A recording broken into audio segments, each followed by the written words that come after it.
Hello everybody and welcome to my channel. My name is David, this is David K Reacts, and here on this channel I ramble with articulation, I hope, about a variety of musical, audio and visual elements that I pull from the videos I watch. And today, in the long-running theme of David makes an overdue return to, we are visiting Sabaton, and specifically the track Night Witches, which is currently my most requested Sabaton track.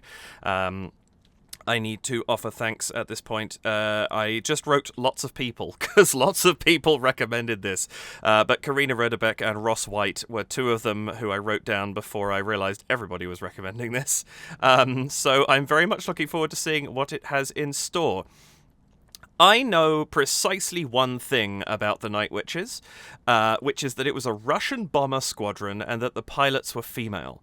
And that's it. I know absolutely nothing else about them.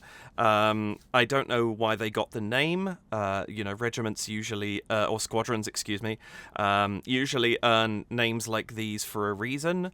I assume they attacked at night? But I don't know. I literally know nothing. So this is going to be interesting. I feel like all the Sabaton stuff I've done so far, I've known at least a little bit. Actually, no, that's not true. I hadn't known about the flight back where the pilot, I can't remember the name of the song now, where the pilot was escorted back by a German pilot in the B-17. But this one, I think I probably know less because I just don't know that much about the Russian front. I have seen Enemy at the Gates, which qualifies in no way as, legit historical detail, although I know there's a lot of truth sort of hidden behind it. And it's certainly not airborne. So this is going to be a really interesting one for me. I love hearing stories about the kind of crazy stuff that went on and the people who demanded the kind of respect that keeps their stories going. And I feel like this is going to be fascinating. So, yeah, I have very little to add other than I'm just really keen to get into this one. So I will say welcome back to my channel. Welcome if this is your first time here. If that is the case, the way this works, I'm going to watch this through from beginning to end without stopping and commenting and emoting over the top of it. And after that, I will go back and watch it a second time, this time pausing, interrupting, offering what commentary and analysis I feel I can, based on what I've just seen and heard and the foreknowledge of having seen it the one time before. Please do like the video, hit the subscribe button and the notification bell, and if you'd care to support the channel, you can do so by heading to buymeacoffee.com/DavidKReacts, to patreon.com/DavidKReacts, or by leaving a super thanks here on YouTube, any of which I would be very grateful for. That's everything I have to say in the intro to this one, because as I say, I don't know really what I'm getting into other than awesome metal music and something cool about Russian pilots. So, yeah, without any further delay, let's bring up Sabaton. And, the one thing I will say, this is another video. No Bullets Fly, that was the name of the previous song.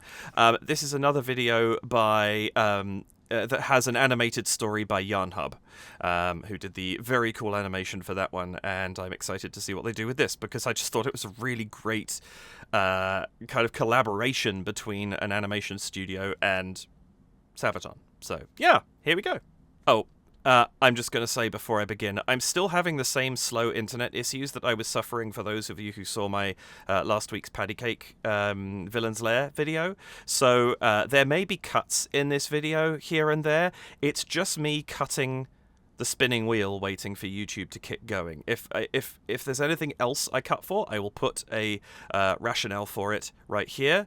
But if there is no rationale and you see a cut, it's me just cutting out waiting time, because I don't want to keep having 4-second interludes. That won't really happen now because I'm going to watch it straight through, but it will happen a lot more later in the analysis section, so just wanted to let you know.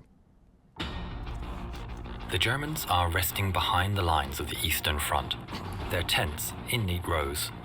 All is in order in the quiet and still of the night.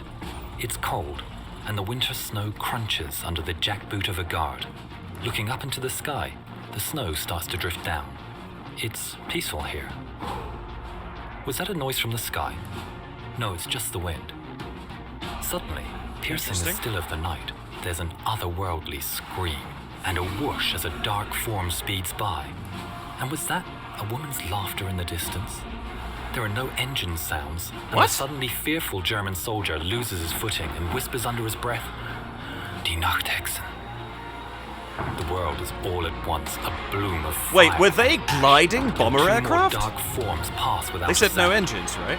Hearing the whooping and celebration of these supernatural creatures, the guard shakes himself from his fear and Oh. calls out, Die Nachthexen! Die Nachthexen! The Night Witches! Wow. In the sky, above, 3 planes of the soon-to-be famous 588th Night Bomber Regiment, their engines now running, That's turn the east Sabaton for logo. home. Time to rearm and refuel for another Oh, mission. that's Coming into genius. land, they're greeted by their commissar, Yevdokia Reshkevich. The young girls that form the pilots and navigators are between the ages of 17 and 26. They are desperate Wow. to take the fight to the Germans and have traveled from all over Russia to join the all-women regiments. The 588th is where the least skilled of all the women are placed, but that didn't stop them from carving their name in history. In the early days, they were largely ridiculed by the Soviet men. Given men's uniforms that were too big and shoes all of the same size, the women did the best they could with the clothes, making them fit with belts or filling the large men's shoes with stuffing. The equipment they were given was woefully out of date. The Polikarpov PO2 was a 2-man trainer, Okay. underpowered and made of cloth and wood. It sounds These like a old swordfish. string It looks bags were like a nicknamed swordfish. crop dusters. Oh, string or bag. even worse, sewing machines due to the noise their tiny engines made. That was the But nickname the women for of the the swordfish. 588th ignored the taunts, and despite the odds, turned the plane's shortcomings to their advantage. The planes at maximum speeds were far below the stall speeds of Right. any of the German fighters. Giving them a tight turning circle, they were almost impossible to hit. They were susceptible to small arms fire and anti-aircraft guns, so their strategy was to attack in threes, with a navigator in each plane. At her signal, the pilot would cut the engines and swoop in slowly, silently, Wow. dropping their bombs, dealing death from above. Unexpected, undetected, stealth perfected. If That- necessary, the other 2 would draw fire from the fighters or from the ground. They slept Damn. during the day and rose at dusk to take their vengeance on the invaders. This unnatural bravery and their stealth tactics earned them their title, the Night Witches.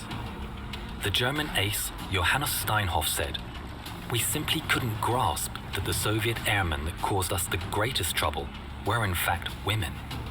These women feared nothing." Never underestimate based on gender. It's as simple as that. That's brilliant. Oh, I'm so excited for this.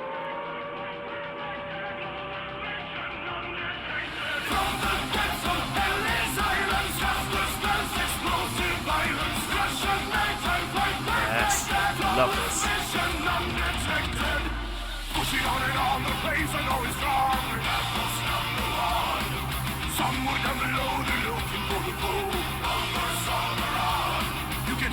I love the pace.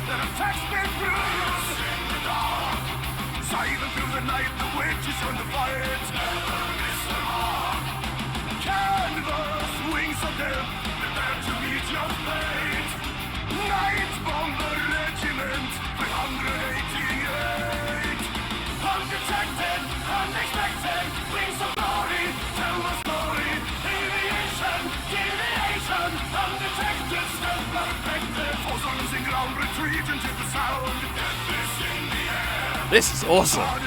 I love the use of halftime for the chorus.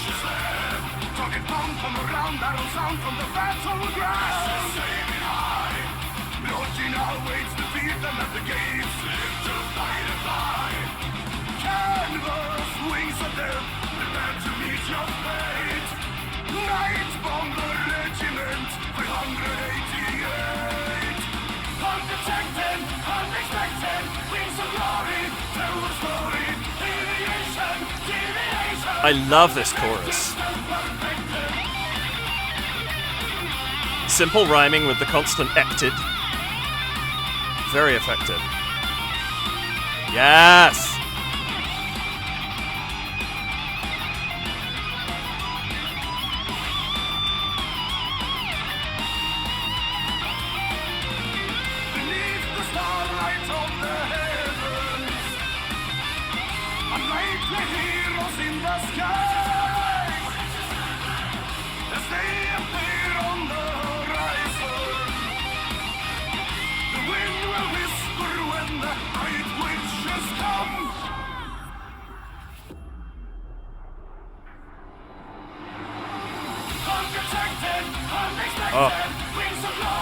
Again, I love the storytelling of these videos.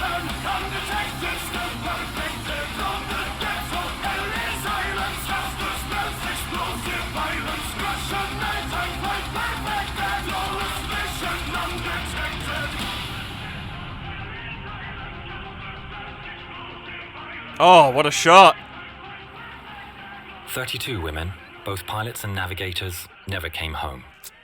The 588th became highly decorated and respected, flying more than 23,000 sorties, dropping over 3,000 tons of bombs. What? 23 Night Witches were awarded the Hero of the Soviet Union, although they were disbanded just 6 months after the war, and not allowed to fly in the victory parade, given their planes were so slow. Oh, From 1956, that's not cool. after she retired from active service, their commissar Yevdokia Rashkevich took it upon herself to find the site of every single one of her girls that was downed, to mark the place and to pay her respects to each one of the incredibly brave Night Witches. Oh, that's amazing.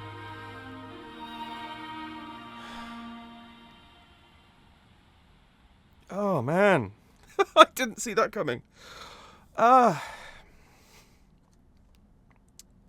What a story. That's brilliant. I think that Sabaton, of course, they pick incredible stories. That's kind of what they do.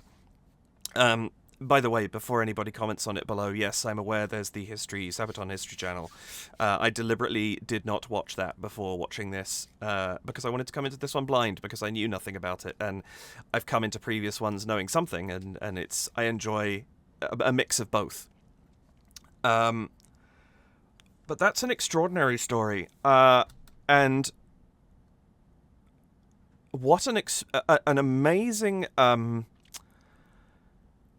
show of caring and the depth of sisterhood for Yevdokia, I think I'm pronouncing that correctly, to be going back and finding, they say 32 lost their lives. That could be 16 crashes, it could be more, depending on if anybody survived. But that dedication to go out there and find those places, that's beautiful.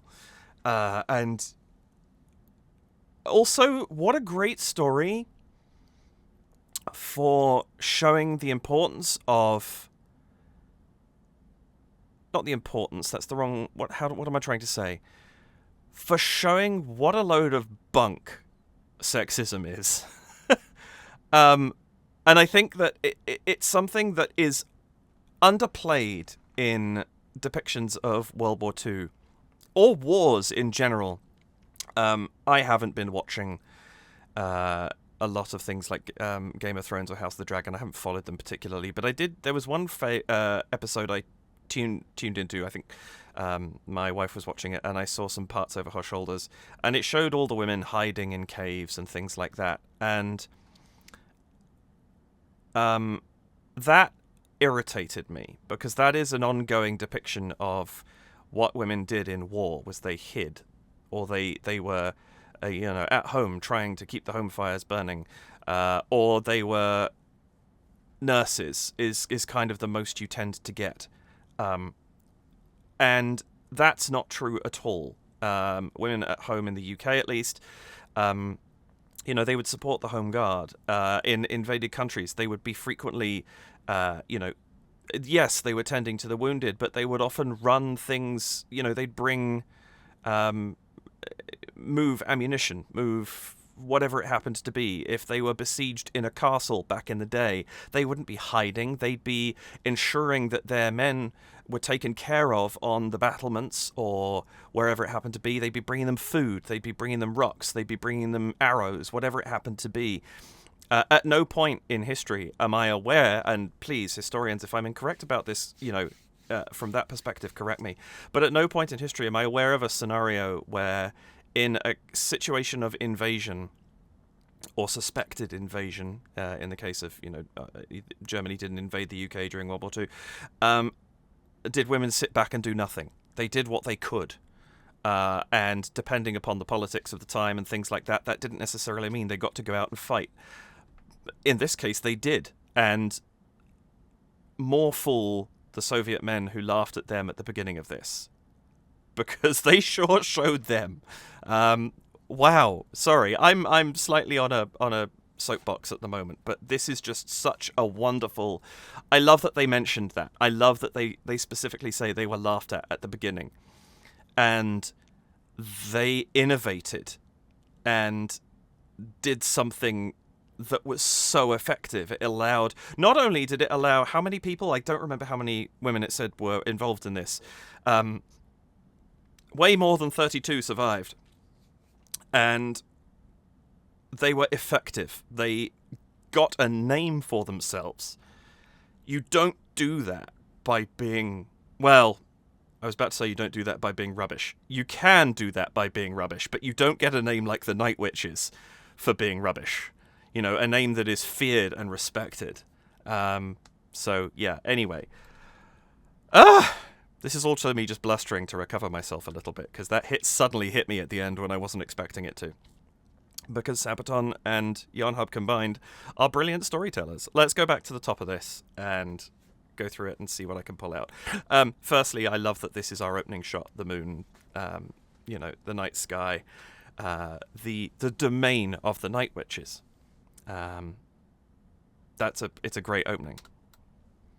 Oh, I'm also, again, I mentioned earlier I might be cutting things because of the delay in my internet. For some reason, I don't know if it's a similar thing that's affecting it, but I'm also having difficulty with the connection in my headphones. This is a removable cable, and I have to occasionally I have to tweak it when I pause, and I have no idea why. So I may also cut for that. But anyway, that's all the cuts are for, unless I say otherwise.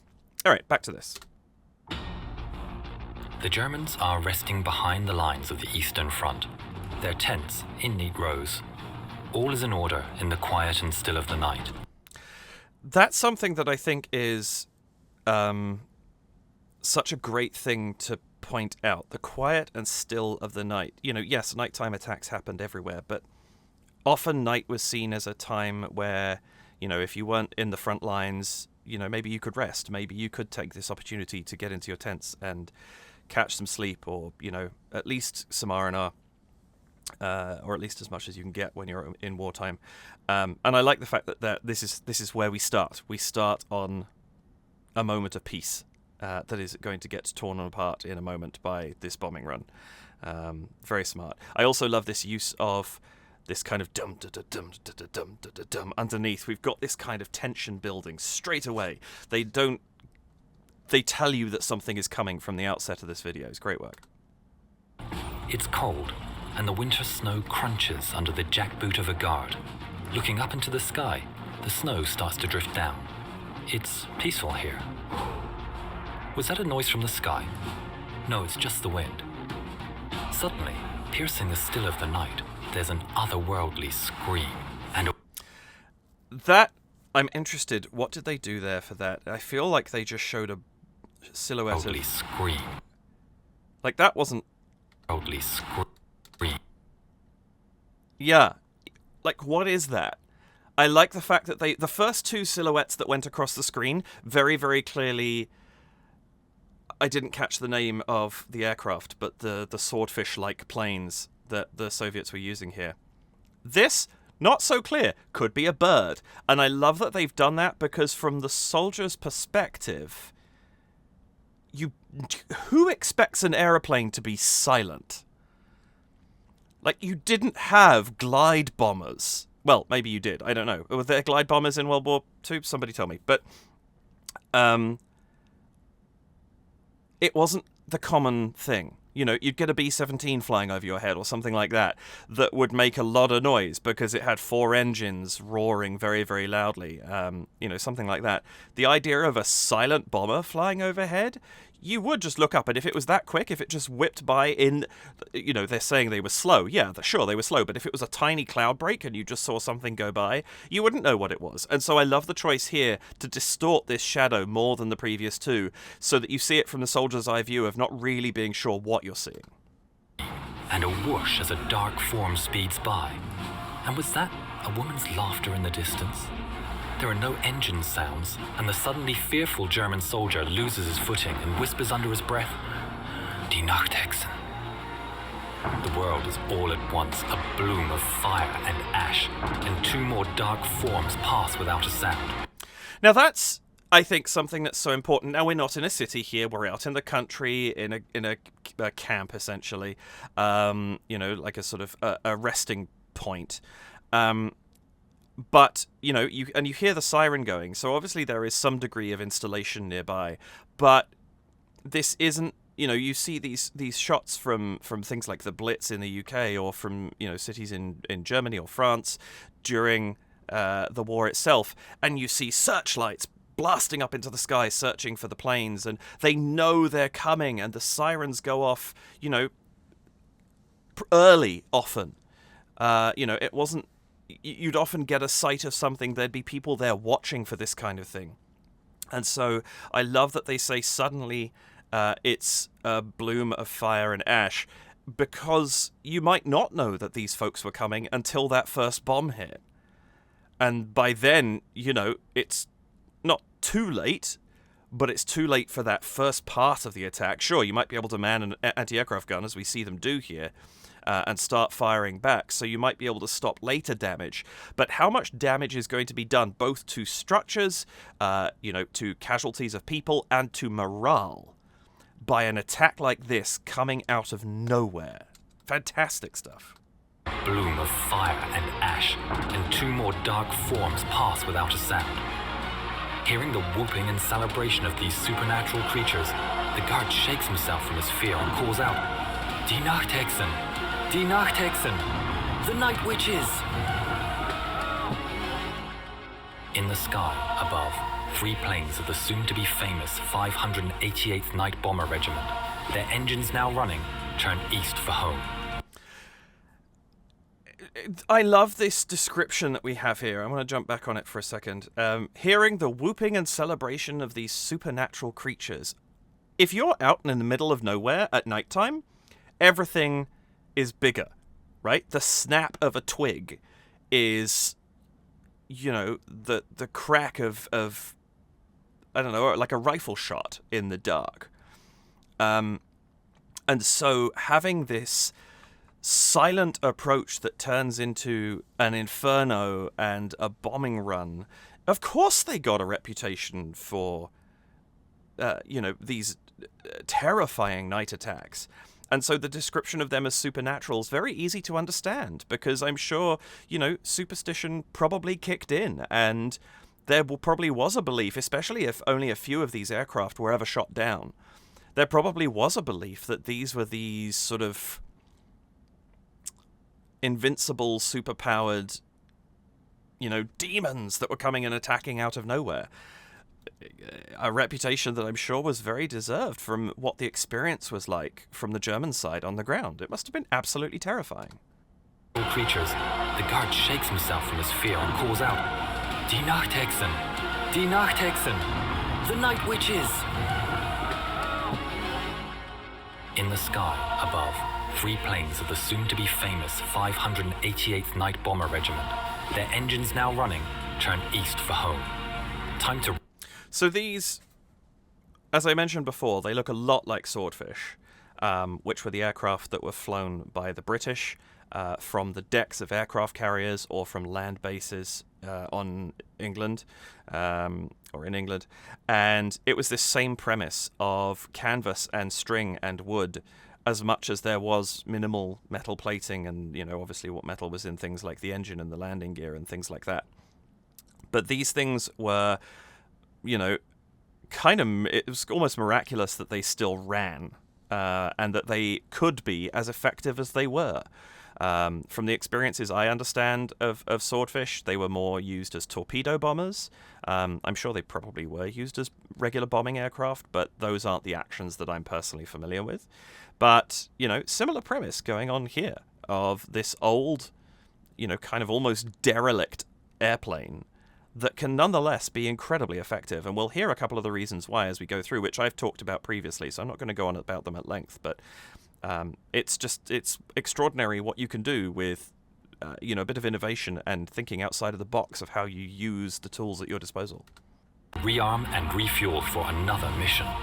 Coming into land, they're greeted by their commissar, Yevdokia Rashkevich. The young girls that form the pilots and navigators are between the ages of 17 and 26. They are desperate to take the fight to the Germans and have traveled from all over Russia to join the all-women regiments. Now, that's something that's worth considering. 17 to 26, of course, very young.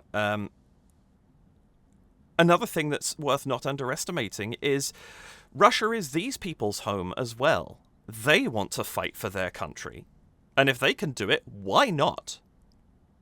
You know, I mean, I deplore all kinds of fighting, and I think that war is one of those things that is senseless and results in far too much damage to anything, anybody involved in it. But in terms of defending your country, if your country is going to war, why should you not be able to do so? And I love the fact that they had this opportunity. Of course, it puts them at significant risk, but they chose to do it and did, and that's fantastic. Fight to the Germans and have travelled from all over Russia to join the all-women regiments. The 588th is where the least skilled of all the women are placed, but that didn't stop them from carving their name in history. In the early days, they were largely ridiculed by the Soviet men. Given men's uniforms that were too big and shoes all of the same size, the women did the best they could with the clothes, making them fit with belts or filling the large men's shoes with stuffing. It's one of those things that I guess they didn't have uniforms in those sizes, but at the same time you look at it and go, well, I hope that was for practical supply reasons and not just because the quartermasters were being jerks. And if it was, that showed them. But I imagine it was probably more a question of they didn't have, at the beginning at least, they didn't have uniforms for them because they hadn't manufactured. I don't know. Maybe I'm wrong about that. The comment about being given shoes that were all the same size makes me think back to the Band of Brothers comment. I can't remember if it's the Bastogne episode, maybe, where I can't remember who it was had their shoes blown up. They took their shoes off to dry and put them outside their foxhole, and they got hit by a shell and blown up. And the doctor, I think it is, comes by and says, oh, what size are you? What size feet are you? I'll get you some more. And he just says, oh, size 9, same as everybody else. And I'm sure there was a certain degree to which a lot of stuff was just mass-produced in a way that, you got what you got. But this, obviously when you're smaller, different builds, different body shape, things like that, again, they're having to make do, and they're doing it. And I will try not to harp too much on the point, but the fact that they made such a name for themselves as the so-called least skilled women who had come to sign up for these regiments, and a story like this can be told about them. Again, don't underestimate, don't judge. Judge somebody by what they do, not by what you expect them to be able to do based upon gender, size, look, whatever it happens to be. Yeah, this is brilliant.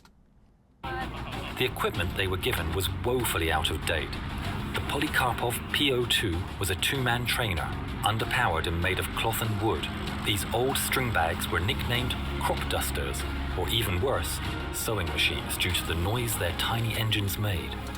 So there's a couple of interesting comments there, referencing them as being sewing machines because of their tiny engines and the fact that they were trainer planes. Polikarpov, was it? They were trainer planes. That's interesting because the Swordfish for the UK was very much a warplane, an old one, and, one with limited usage. But it was intended as, it wasn't like we pulled training planes out and shoved them onto the battlefield. They were put there for a reason. Here it's saying, we're just dumping training planes on these women and they're turning them into bombers, essentially. I'm sure they were bomber trainers, but, they're turning them into active aircraft, and that's extraordinary.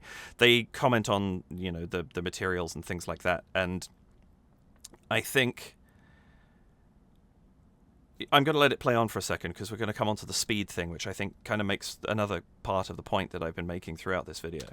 But the women of the 588 ignored the taunts, and despite the odds, turned the plane's shortcomings to their advantage.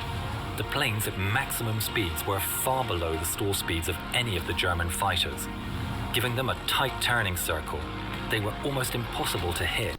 And this was a point that has been made about the swordfish, and it was one that my grandfather, who was a swordfish pilot, if you haven't seen it, by the way, I'll put a note up here. Check out my reaction to Sabaton's Bismarck, because I talk more about the swordfish in that, as well as about my own grandfather's experiences and what I understand of them that's relevant to that story.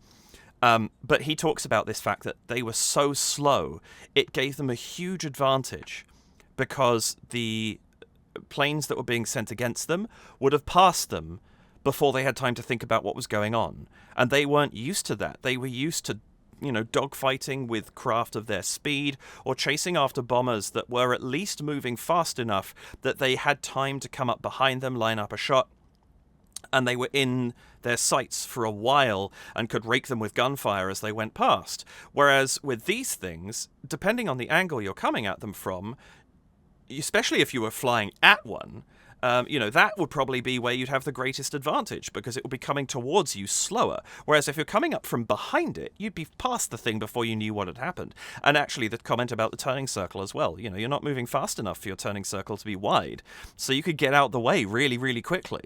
And that's an enormous advantage against pilots who are not trained to deal with that kind of response from their target. That's significant.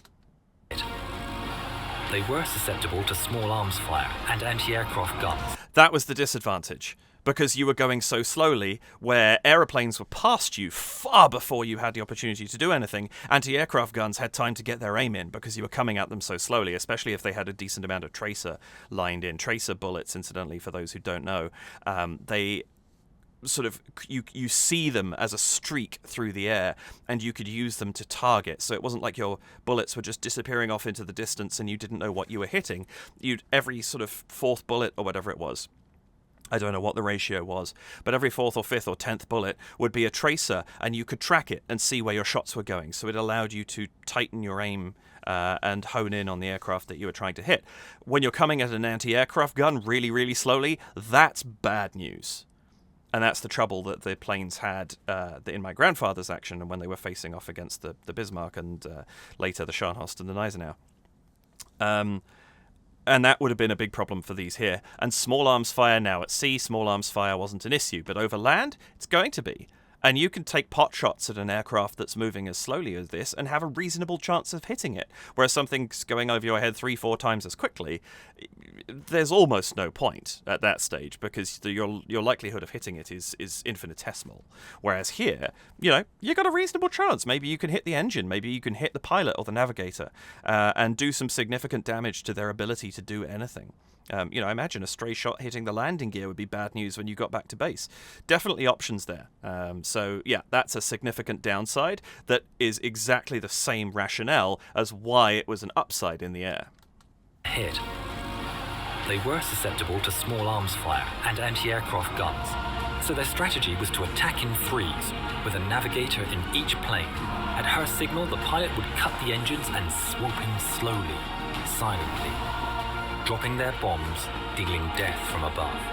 Unexpected, undetected, stealth perfected.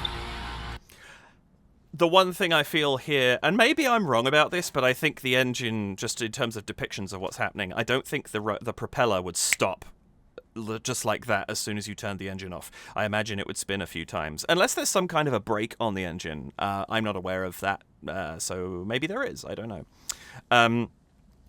But yeah, again, what genius. Let's just, navigator spots our target. All right, let's turn those engines off, come down a little bit. And of course, the planes probably, I assume, would be a little bit lighter, having a lot of canvas and string in it, rather than relying on metal struts and entirely metal parts, or almost exclusively metal parts. I don't know. I actually have no idea what the standing weight of one of these things would have been compared to, something like a Messerschmitt or something like that, where it would be probably much more difficult to pull off something like this. Certainly, if you turn all the engines off on a B-17, I would imagine you'd be having a really bad day very quickly. If necessary, the other two would draw fire from the fighters or from the ground. They slept during the day and rose at dusk to take their vengeance on the invaders. This unnatural bravery in their stealth tactics earned them their title, the Night Witches. The German ace Johannes Steinhoff said, We simply couldn't grasp that the Soviet airmen that caused us the greatest trouble were in fact women.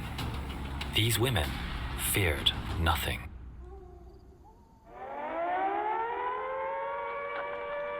I love that we start with the air raid sound. I'm not going to stop for that, but...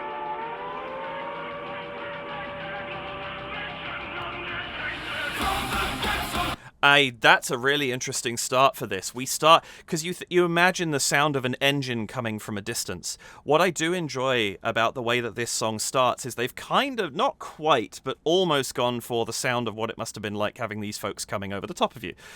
You hear the air raid siren. Okay, that might not have happened till later, but I love that we start with this lyric, this melody, this rhythm in the background, very, very faintly, almost like it's on a radio or on a telephone. That sort of background EQ noise gradually getting louder, but it doesn't get louder to the point where we start. It suddenly cuts in full volume, like the bombs have just fallen out of the sky and your world has gone from, quiet to explosion of sound. Really, really smart way to start this song.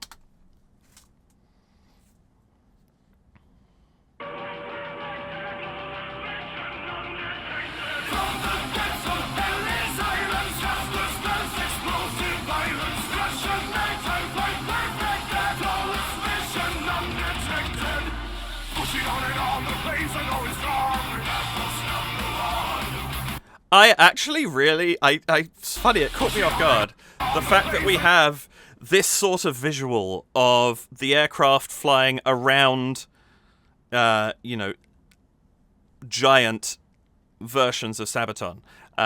It's actually a really cool visual. There's something about this that blends. I don't know why it works. Kind of, because there weren't giant people standing behind the planes or tiny planes flying a mission in front of giant, regular-sized people or anything like that. But somehow this visual works really, really well for this video to blend the two elements together. And you have that moment of them entering the scene effectively at the end, at the crash site.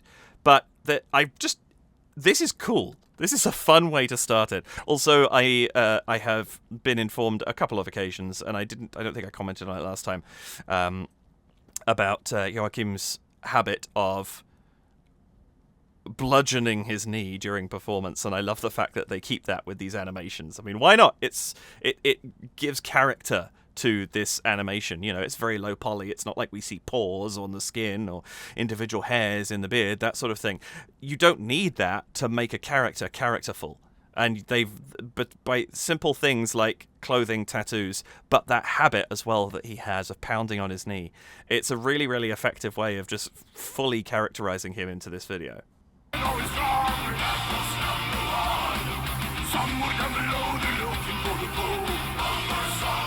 I really like the melody that we've got here, actually. Pushing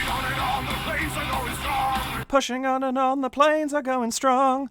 Obviously, I'm singing it clean, but we're kind of da da da da da da. Just this very tight little four-note melody rather, over this first line, and we have this constant sort of question and answer thing going on throughout this entire song, where a line is sung and there are backing lines that come in, and they're not simply repeating what has been said, they're adding something else. So Air Force number 1, these are the number 1 Air Force of these groups. They're not just saying pushing on and on again, which would be easy to do. They've got additional lyrics, and I like that.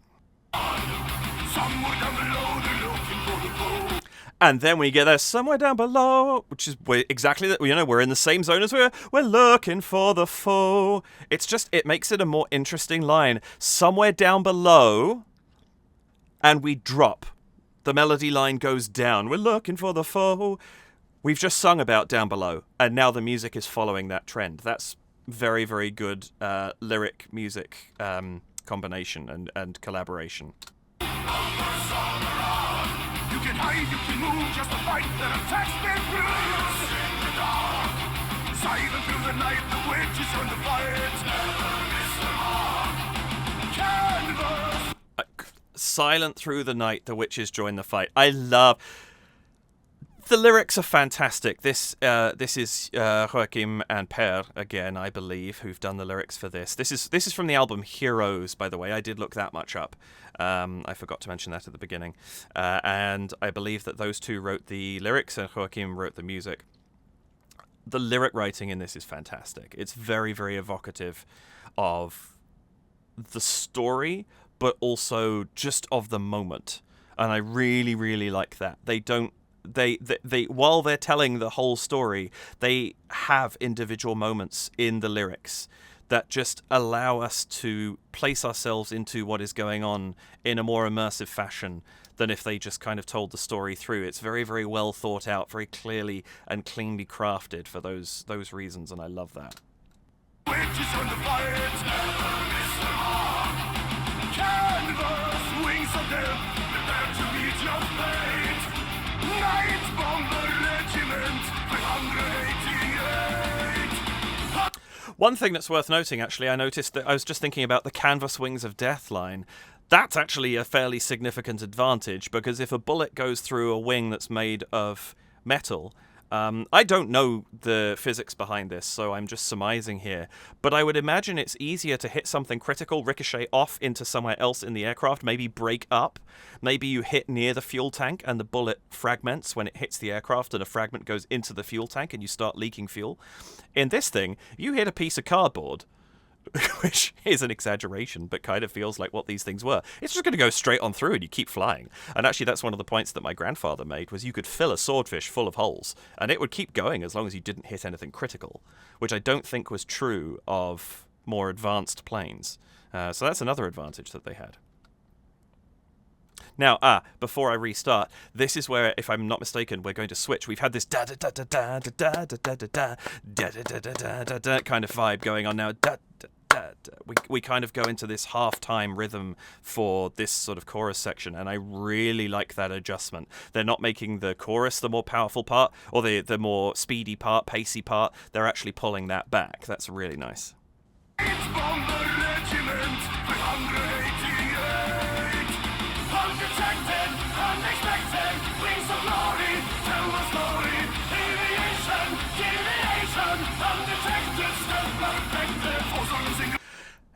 It's such a memorable da da da da da da da da. It's memorable because they're repeating the melody. Da, when there's your fifth, flat and sixth, fourth, fifth, flat and sixth, fourth, is kind of this sequence that they're repeating. But this ected, what are the undetected, unexpected?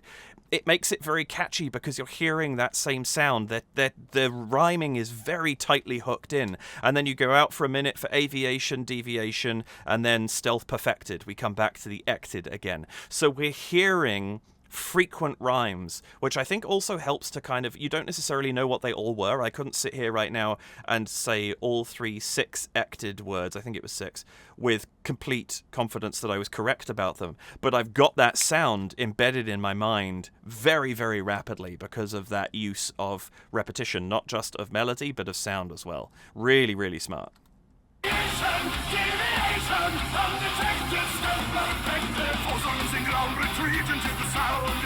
Back to full speed.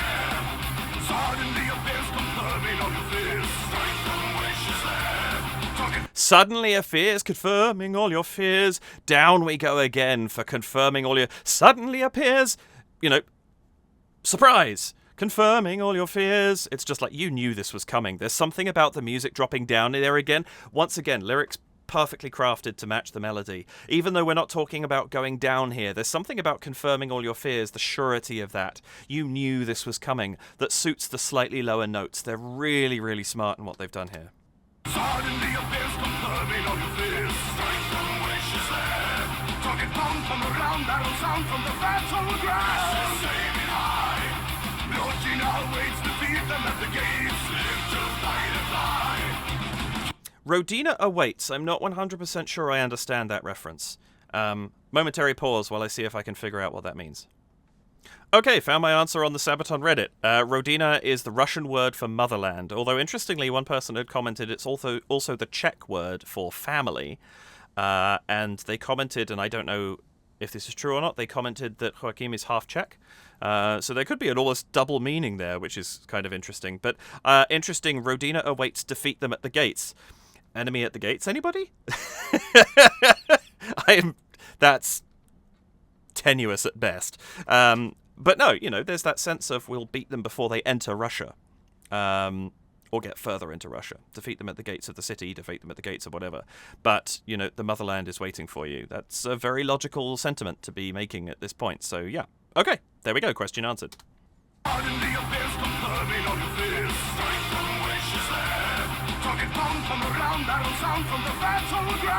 That's great. Target found, come around. Something sound from the battleground. That ound, again, we're using that tight internal rhyming. Within this one line, we rhyme 4 times, and I love this da da da da da da da da da da da da. And it's not until we hit the ba we come back to that lyric. So there's a moment for it to breathe before we hit that rhyme again. That's really, really nice lyric writing.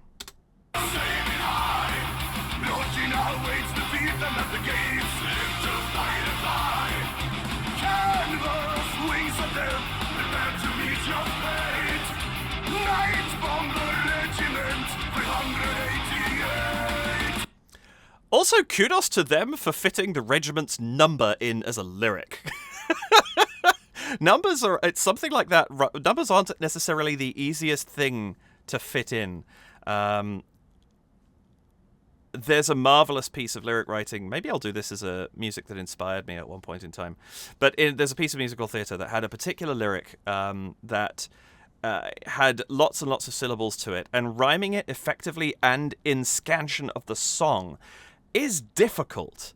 And so it's something that I take curiosity in whenever I see it. And 588. You have a 6-syllable number that they've managed to make scan really well in the song. It actually, and the fact that they use it as the button at the end of the pre-chorus is fantastic. This is wonderful stuff. I was also going to comment on that. She threw a bomb out of the plane? Did they carry extra bombs and they'd sometimes throw them off? If anybody knows, please let me know. Because stuff like this, there's something I'm going to comment on in just a moment, which I also mentioned in the Bismarck video, I think. Crazy stuff happened, so it's possible.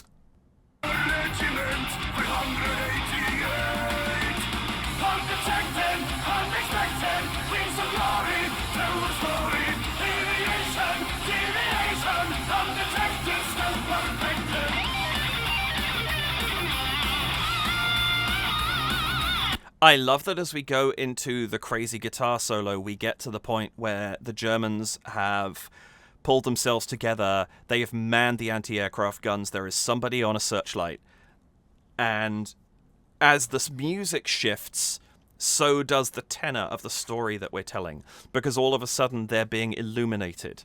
The Night Witch's greatest asset was their stealth. They didn't just come in silently. They came in silently at night when they couldn't be seen properly. And so the moment you illuminate those planes, their biggest asset is significantly reduced.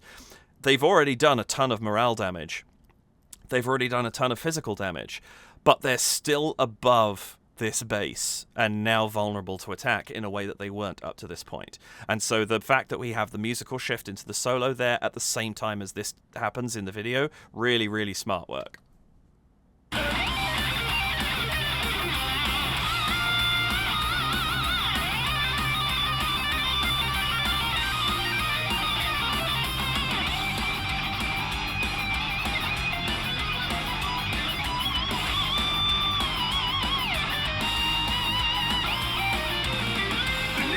I love that we have this visual here of the plane's on fire and they still commit their attack. That plane isn't making it home. Like a plane made of wood and canvas that's on fire, you're not getting home. But they make sure that they do what they are there to do. And stuff like that, the reason I said so, I was going to mention something, this is not the same thing at all, but kind of demonstrates a similar point in some ways. In the action my grandfather was involved in, one of the swordfish, the tailplane caught fire.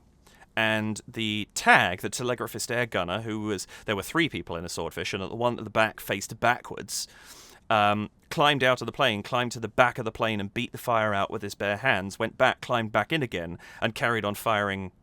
He was the one person that had a pintle-mounted gun on the plane, and carried on firing it back.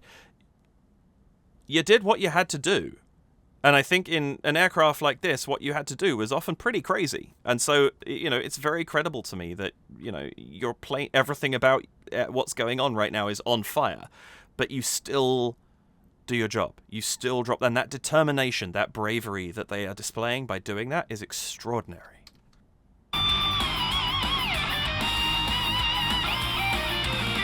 Beneath the starlight of the heavens, unlikely heroes in the sky, as they appear on the horizon, the wind will whisper when the night witches come.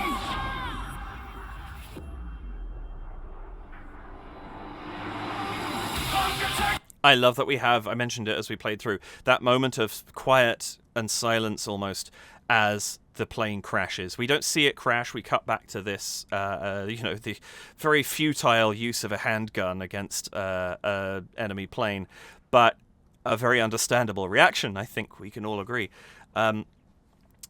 I imagine that was probably a very effective way of attacking these aircraft, was to come at them from above, and kind of the way that the anti-aircraft guns were doing from the ground, make them fly into your stream of gunfire. Because tracking them would be really difficult for one of these planes, but if you know they're about to be 30 feet in front of where you're currently pointing, and you just start firing, they are going to fly into your bullets. I imagine that was probably a fairly effective tactic. I don't know. Shot in the dark guess there, but I feel like there's a logic as to why they chose to depict that in this video. But yeah, the musical choice I want to go back. I was focusing on the video. I want to go back on this, the lyrics of this section. Beneath the starlight of the heavens, unlikely heroes in the sky. I like the fact that we have this beneath this, the starlight of the heavens. We have this very peaceful, reverential lyric, and then you have in the background, which is to attack, which is coming back. Makes a lot of sense. I think it's a really good way of doing it, because you still keep that pacing up. The attack is still ongoing, but you have a moment respecting what they're doing in the moment, not just afterwards. As they appear on the horizon, the wind will whisper when the night witches come.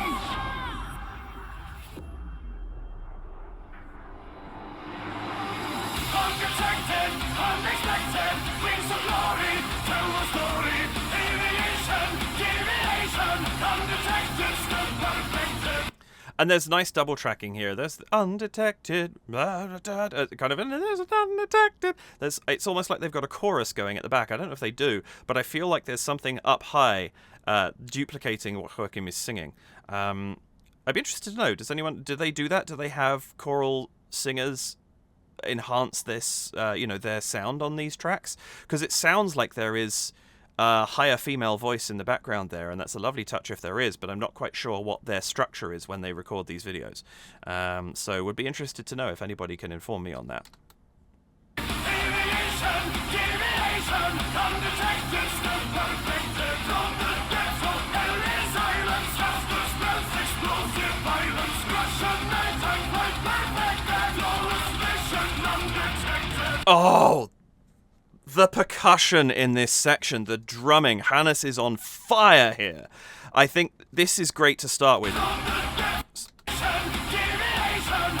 Listen to the snare hits. Dum, dum. He starts absolutely hammering it at this point in time. I noticed that there's a repeated rhyme here that I've seen. I think it was Bismarck actually. Violence and silence is a really, really good rhyme. They've used it before, and I love that they're using it here.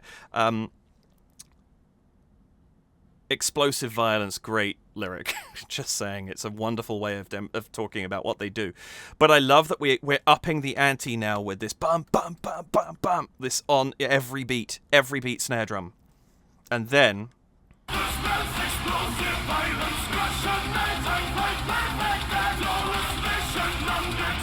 we get this all over the toms on the drum kit as the anti-aircraft gun is firing in the video. Great work on YarnHub's part to put a focus shot of barrels of gunfire over a drum solo. Beautiful work. That is so good.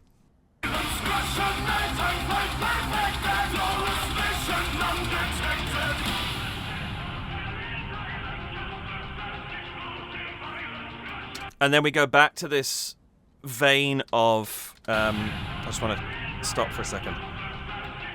As we get this more tranquil shot of a plane, yes, it's damaged. The pilot appears to be injured, if not dead. But we get this lovely, tranquil shot of the plane flying across the moon, and we've gone back to that same kind of telephone radio EQ we had at the beginning of them fading off into the distance. So it's almost like we're hearing the band. It's like the band is in the German encampment, and the sound we're hearing is the sound from that perspective. Loud when they're being loud, quiet when they've gone away again, or when they're coming in the first place. I love that. 32 women, both pilots and navigators, never came home. The 588th became highly decorated and respected, flying more than 23,000 sorties, dropping over 3,000 tons of bombs. 23,000 sorties. What? Now, what I don't know there is, is there one sortie per aircraft, or are they talking about a sortie being, the 3 that go out? They were saying they fight in 3s. Either way, that is an insane number of attacks. That also builds a reputation. They just kept going out there and doing this again. Like, that's remarkable. More than 23,000 sorties, dropping over 3,000 tons of bombs. 23 Night Witches were awarded the Hero of the Soviet Union, although they were disbanded just 6 months after the war, and not allowed to fly in the victory parade, given their planes were so slow. This much of me gets that. The rest of me is really mad, because whilst I understand the logistics of putting really slow planes in the middle of the victory parade, could you not put them at the back? And that wouldn't really even be discriminatory in its own way. Or put them at the damn front. No, that's I'm sure there's people who had a reason to be up at the front, but not letting them be represented is such a disservice to the bravery that they showed. That is really upsetting. That really, really is. From 1956, after she retired from active service, their commissar, Yevdokia Rashkevich, took it upon herself to find the site of every single one of her girls that was downed, to mark the place, and to pay her respects to each one of the incredibly brave Night Witches.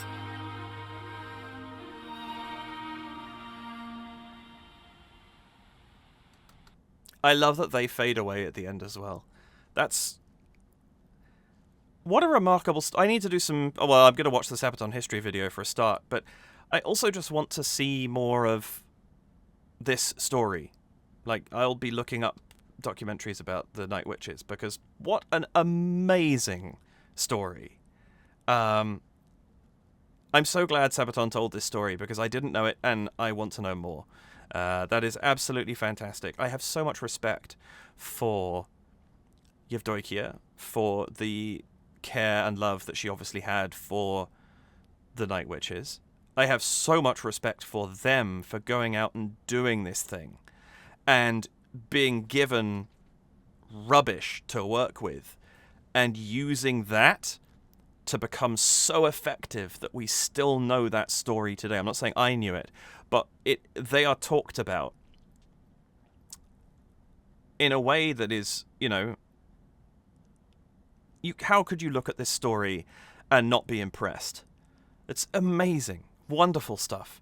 And Sabaton, as always, an amazing song that tells the story really well, but is also just a phenomenal piece of music.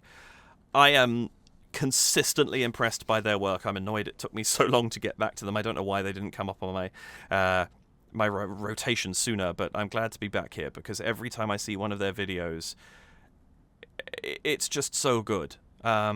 I'm really, really impressed, and this was great. I'm so glad they did it.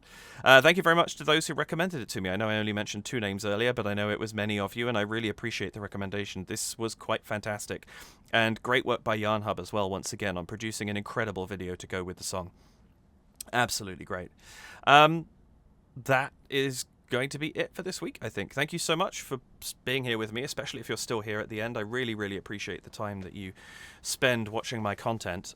Please do like the video, hit the subscribe button and the notification bell, and if you'd care to donate to support the channel, you can do so by going to buymeacoffee.com/DavidKReacts and making a one-off donation of any amount, by going to patreon.com/DavidKReacts and signing up to one of the 2 tiers I have there. They are both there just to support my channel on an ongoing basis. They get you access to my Discord channel and your name at the end of the video, and the only difference between the 2 tiers right now is your name is slightly bigger if you're in the upper tier. Or you could leave a super thanks here on YouTube. Any of those gratefully received, no pressure to do them. And yeah, that's going to be it for this week. I'll be back. I hope I will be back next week. At the time of recording, I have very limited time. This is my last sort of time going away for any length of time before the end of the year. And I don't know. I'm glad I recorded last week's video way ahead of time because I didn't have time to record anything until I'm recording this the week I'm releasing it, which is unusual. I try and do it earlier than that. And I don't know if I'm going to have the opportunity to record something before I go away for next week because I leave on Tuesday of the week, and it's going to be difficult to see if I can get something in time. I hope I do. If I don't see you next week, I hope to see you the week after that. We'll get this thing figured out, but I'll be back. But thank you again for spending some time with me. I really appreciate it. Have an absolutely wonderful rest of your day, morning, afternoon, evening, nighttime, whatever time it happens to be. If you're over in Europe, what time is it going to be right now? I'm going to say it's going to be midnight if somebody's watched this at release time. I don't know if anybody would do. We'll see. But yeah, thank you so much. Take care of yourselves, and I'll see you in the next video. Bye for now.